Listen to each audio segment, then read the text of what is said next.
Today, Jang Animals Mom would like to tell you a story about Cleo the cat that miraculously survived a devastating fire.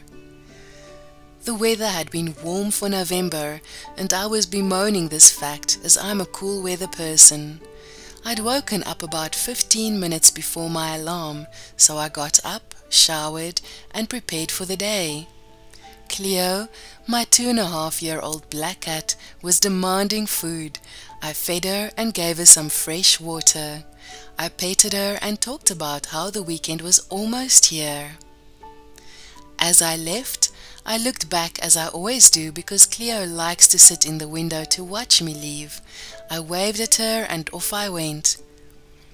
I made a quick stop at McDonald's on the way to pick up a sandwich. Little did I know that would be my very last visit to that McDonald's. Later that morning, it burnt down to the ground. I arrived at work while seeing a post about a small fire just above Paradise in a town I'd never heard of. I made a mental note but didn't think anything about it. By 8:30 a.m., I received a frantic text from my landlord that the fire had hit Paradise and they were evacuating. Panicked, I thought about my poor Cleo, locked in the house. I rushed over there, but they had already blocked access to the area from all access points. The highways were full of people in cars who were desperate to get into Paradise to rescue people, kids and animals. It was a frightening feeling. My heart squeezed with emotion at the thought of my Cleo locked up in my house with the smell of smoke and the sound of the flames. She must have been so scared.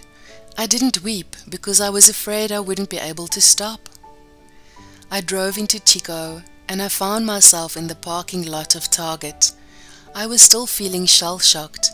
I wasn't sure what to do first. I parked in the lower end of the lot and just sat there thinking. More cars pulled up and people got out of their cars. They were on cell phones calling loved ones. I read shock, denial and pain on their faces. No doubt my face had the same expression. Some were wandering around with their hands on their heads or foreheads, trying to process what was happening. I sat in my car for a couple of hours, worrying about Cleo and watching the news reports in horror as the entire town of Paradise was quickly engulfed in flames. I called my parents to let them know what was going on. They were worried but very pleased that I was safe. I felt so incredibly hopeless because I couldn't do anything to save my cat. A time went by. I had almost given up hope that Cleo might survive the fire. However, I continued checking the Facebook groups that were posting about the found animals. Several of them looked like Cleo, but one particular cat caught my eye. This one had been transferred to a vet in Sacramento, about an hour from my office. I drove down to Natomas and identified my Cleo. It was heartbreaking, and she was severely injured, with third-degree burns to her nose, ears and paws. She had been found and somehow miraculously survived for 10 days after the fire. Cleo spent 2 months at the veterinary hospital. I was grateful that the SPCA was footing the bills for all the animals that were injured.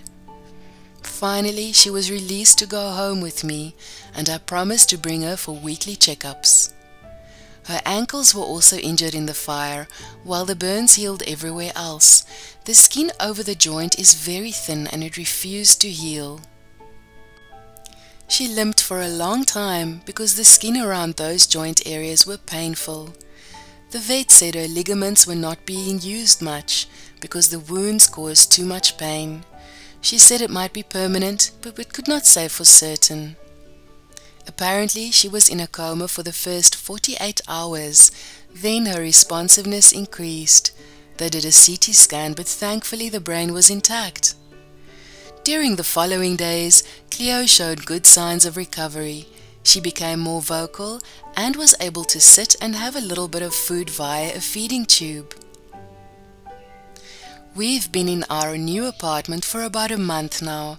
following nearly 5 months of uncertainty and temporary housing.